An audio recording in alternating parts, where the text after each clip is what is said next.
오늘은 3월 7일입니다. 목요일. 오늘 주신 말씀은 이사야 45장 1절로 13절까지인데 제가 7절까지만 읽겠습니다. 너무 길어서 봉독하겠습니다. 여호와께서 그의 기름 부음을 받은 고레스에게 이같이 말씀하시되 내가 그의 오른손을 붙들고 그 앞에 열국을 항복하게 하며 내가 왕들의 허리를 풀어 그 앞에 문들을 열고 성문들이 닫히지 못하게 하리라.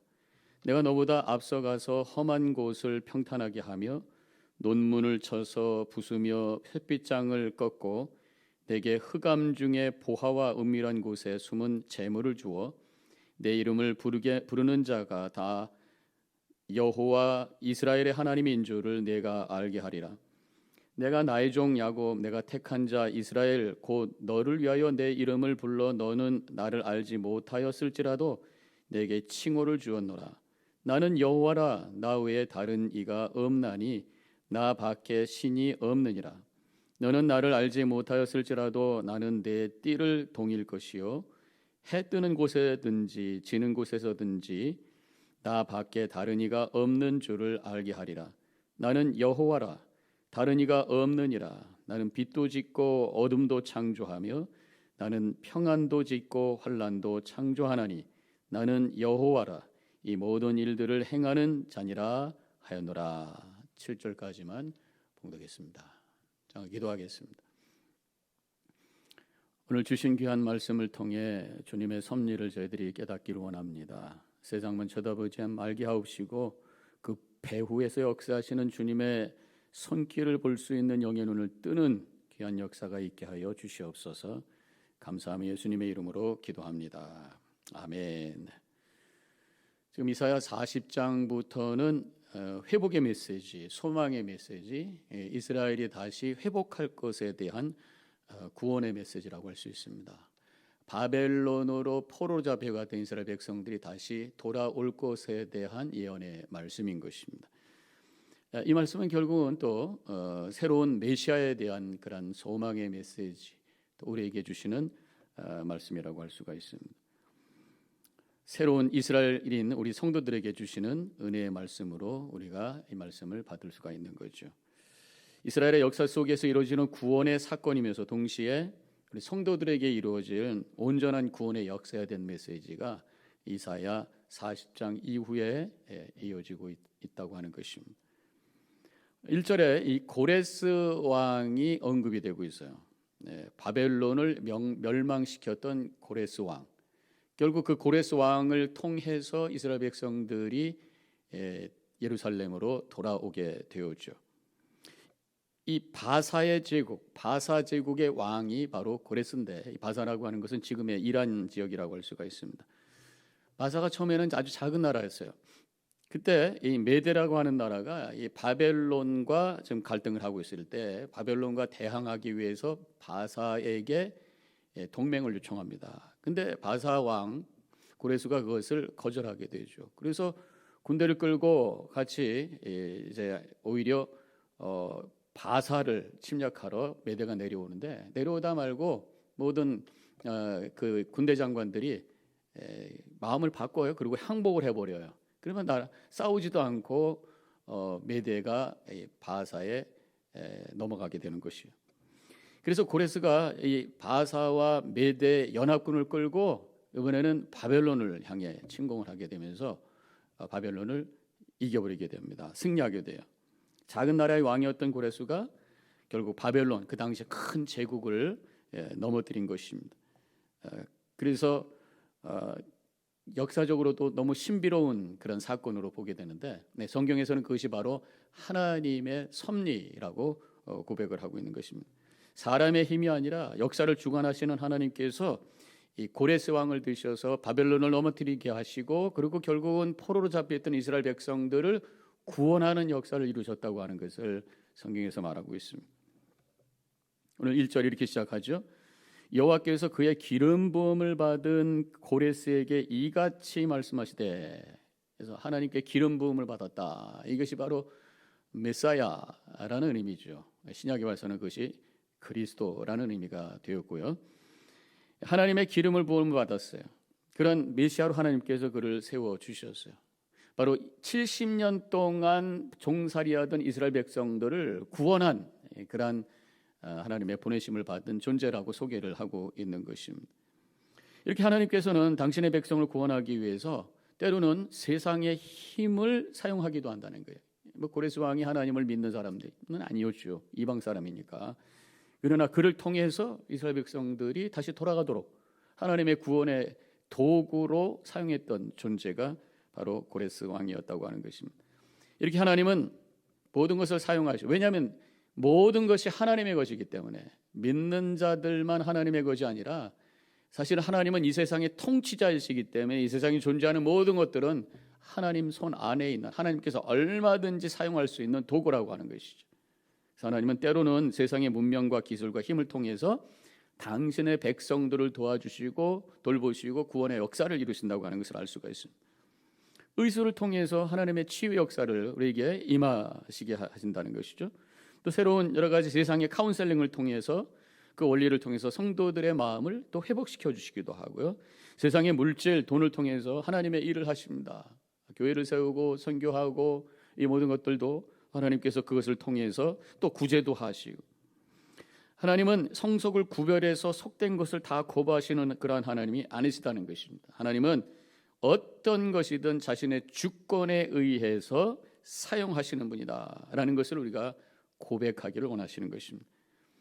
그렇다면 때로는 우리의 삶에 일어나는 모든 것, 때로는 불행과 고난까지도 하나님께서는 그것을 통해서 당신의 뜻을 이루신다고 하는 거죠. 그래서 로마서 8장 28절에서 모든 것이 합력하여 선을 이루시느니라.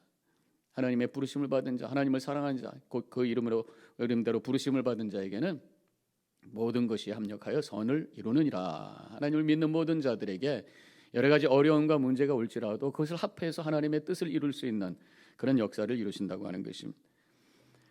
요셉은 악으로도 선을 바꾸시는 분이 하나님이시라고 고백을 했어요. 하나님은 온 인류의 역사와 모든 존재의 통치자이시고 주권자라고 하는 것을 고백하면서 엎드려져야 될 것입니다. 자, 1절 뒷부분에서 이렇게 쓰여져 있어요. 내가 그의 오른손을 붙들고 그 앞에 열국을 항복하게 하며 내가 왕들의 허리를 풀어 그 앞에 문들을 열고 성문들이 닫히지 못하게 하리라. 하나님께서 고레스 왕의 손을 붙잡아서 다른 왕들의 허리를 풀었다. 허리를 풀었다고 하는 것은 무장 해제를 시켰다. 칼 차고 있던 이 모든 것들이 허리에 있잖아요. 그걸 풀어버렸다. 문을 열고 닫지 못하게 했다. 성문을 활짝 열어버렸다. 성을 함락시켰다. 이렇게 고레스가 모든 왕들을 무장해제시키고 모든 성들의 문을 열어버리고 다 함락해버려서 큰 제국을 만들게 되었다. 하나님의 주권적 역사라고 하는 것입니다. 저는 여기서 이 세상의 역사, 하나님이 주관하신다고 믿습니다. 그래서 우리가 history라고 하는 것은 His story야. 하나님의 이야기가 바로 역사라고 하는 것이, 이스라엘이라는 나라의 역사 속에서 일하신 하나님의 이야기를 적은 것이 바로 또 성경인 것이죠. 하나님은 역사의 주관자이신 줄로 믿습니다. 역사를 시작하시고 역사를 끝내시는 분이 바로 하나님, 알파와 오메가가 되시는 하나님, 처음과 끝이 되시는 하나님, 창조의 말씀으로 시작하시고 세상의 종말로 끝내는 계시록 말씀으로 끝내시는 분이 우리 하나님이시라고 하는 것이죠. 이러한 믿음의 고백을 하면서 우리가 종말론적 믿음을 가지고 깨어서 주님을 바라봐야 될 줄로 믿습니다. 우리가 사라질 육체만을 가지고 사는 것이 아니라 우리 개인에도 종말이 있다고 하는, 역사의 종말이 있고 개인의 종말이 끝이 있다고 하는 것, 하나님께서 결국 우리를 그 끝으로 인도하시는데, 그렇기 때문에 우리가 영적으로 깨어서 주님을 바라봐야 돼. 육신만을 위해서 사는 것이 아니라, 세상의 힘만을 쫓아다니는 것이 아니라 궁극적인 통치자이시고 주권자이신 하나님을 바라보며 영혼을 향해 걸어갈 수 있는 그런 믿음의 소유자가 되어야 될 줄로 믿습니다. 5절과 6절, 나는 여호와라, 나 외에 다른 이가 없나니 나밖에 신이 없느니라. 너는 나를 알지 못하였을지라도 나는 내 띠를 동일 것이요 해 뜨는 곳에서든지 지는 곳에서든지 나밖에 다른 이가 없는 줄을 알게 하리라. 나는 여호와라, 다른 이가 없느니라. 나는 여호와라, 나는 여호와라, 다른 이가 없다. 몇 번 반복을 하고 있어요. 여호와라는 그런 이름, 하나님의 이름이잖아요. 출애굽기 3장에 가면은 그 이름의 뜻을 설명하죠. 스스로 있는 자라. I am who I am. 그렇게 설명을 하고 있잖아요. 모든 것을 시작하시고 모든 것을 존재케 하시는 근원, 그분이 여호와 하나님이시라고 하는 것입니다. 모든 것의 배후에서 역사하시는 분이라고 하는, 고레스 왕이 승승장구해서 큰 제국을 이룬 것, 그 배후에는 하나님의 섭리가 있다는, 모든 것의 근원이 되시는 하나님의 섭리가 있다고 하는 것입니다. 세상의 역사 흐름 속에 하나님이 계시다고 하는 것. 고레스 왕은 하나님을 알지 못하지만 하나님께서는 그를 알고 계시다. 오늘 5절에서 오늘 말씀이 바로 5절에 있는 말씀이 바로 그 말씀이죠. 너는 나를 알지 못하였을지라도 나는 내 띠를 동일 것이요. 그래서 하나님은 아신다고 하는 거예요. 나는 내 띠를 동일 것이다 라는 그 말씀은 허리에 힘을 주게 할 것이다. 너는 나를 모지만 내가 너에게 힘을 준다. 그래서 고레스를 세워서 결국 제국을 만들고 이스라엘을 구원하는 역사를 이루셨다고 하는 것입니다. 그 당시에 제국의 통치자는 고레스 왕이었지만 궁극적인 세상의 통치자는 바로 하나님이신 줄로 믿습니다. 그것을 우리가 이 말씀을 통해서 고백하게 되는 것입니다. 그것을 보는 자가 믿는 자예요. 그것을 보지 못하는 자는 바로 하나님을 알지 못하는 사람, 이 세상이 인간의 힘에 의해서 움직인다고 생각하는 사람. 그러나 우리 믿는 사람들은 그 배후에 있는 하나님의 능력을 고백한다고 하는 거예요. 보통 사람들은, 하나님 모르는 사람들은 우연이라고 그러고 그저 그것이 때로는 운이 좋아서 그렇다고 그러지만 우리 성도들은 하나님의 역사다 이렇게 고백을 하는 것입니다. 지금 우리가 세상이 돌아가는 현상을 보면서도 하나님의 배후의 역사가 무엇을 향해 가고 있는가, 그런 질문을 하셔야 된단 말이죠. 전쟁이 일어나고 요새 여러 가지 시끄럽잖아요. 또 여러 가지 기근들이 일어나고 온난화로 인해서 여러 가지 날씨들이 점점 과격해지고 캘리포니아에 홍수가 생기고 며칠 전에는 뭐 눈이 왔다고 그러고 뉴욕과 이 뉴저지가 겨울이 점점 따뜻해져요. 수요일 날 80도. 이 지금 거의 초여름 날씨가 지금 되어버리고 말았는데 여러 가지 생각지 않았던 이상한 일들이 많이 일어납니다. 어떤 관광 회사 광고에 보니까 멋진 빙하로, 이 빙하를 보러 갈 기회가 얼마 남지 않았습니다. 갑시다. 뭐 이런 빙하가 녹고 있고 여러 가지 이런 상황 속에 뭔가 하나님께서, 이게 저절로 그냥 되어가는 것이 아니라 그냥 인간의 잘못이라고만 우리가 얘기할 것이 아니라 역사의 주관자 되시는 하나님께서 뭔가 이 세상을 끌고 가고 있다, 종말을 향해 끌고 가고 있다고 하는 것을 우리가 고백하면서 또 주님만을 바라보며 주님을 향해 구원의 손길을 붙잡고 믿음 안에 승리하는 우리 성도님들 되어야 될 줄로 믿습니다. 7절, 나는 빛도 짓고 어둠도 창조하며 나는 평안도 짓고 환난도 창조하나니 나는 여호와라, 이 모든 일들을 행하는 자니라 하였노라. 다시 한번 하나님의 주권에 대해서 선포하고 있어요. 빛도 짓고 어둠도 창조하고, 창조 하나님이 자연을 만드신 분, 낮을 만들고 밤을 만드시고 또 평안도 짓고 환난도 창조하시는 분, 우리의 삶에 때로는 평안도 주시고 여러 가지 삶의 어려움도 주시고 우리의 모든 삶을 주관하시는 분이 바로 하나님이시라고 하는 것입니다. 빛과 어둠 정반대, 그러나 그 안에 공통점이 있습니다. 바로 하나님의 역사라고 하는 거예요. 우리 삶 속에 평안과 또 환난이 있어요. 현상은 정반대입니다. 그러나 그 뒤에는 바로 하나님의 주권적인 역사가 있다고 하는 것이. 그렇기 때문에 우리 성도들은 그냥 보이는 현상, 자연적인 현상, 또 우리의 삶에 일어나는 보이는 여러 가지 문제만을 보면서 사는 것이 아니라 그 뒤에서, 그 배후에서 역사하시는 모든 것의 근원이 되시고 모든 것을 이끄시는 하나님께 초점을 맞추며 사는 것, 이것이 바로 성도의 삶이라고 하는 것이.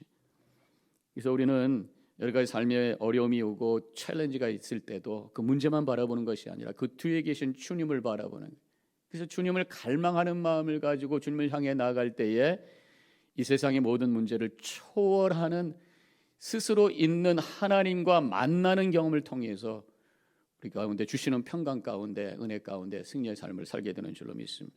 우리가 무엇을 갈망합니까? 세상 것을 갈망하지 마시고 하나님만을 갈망하며 나감으로 말미암아 나의 삶의 모든 문제와 희비애락을 초월한 하나님의 평강과 은혜 가운데 거하심으로 말미암아 지금부터 시작되는 천국을 맛보는 복된 삶을 살아가는 우리 성도님들 되시기를 주님의 이름으로 간절히 축원합니다. 기도하겠습니다.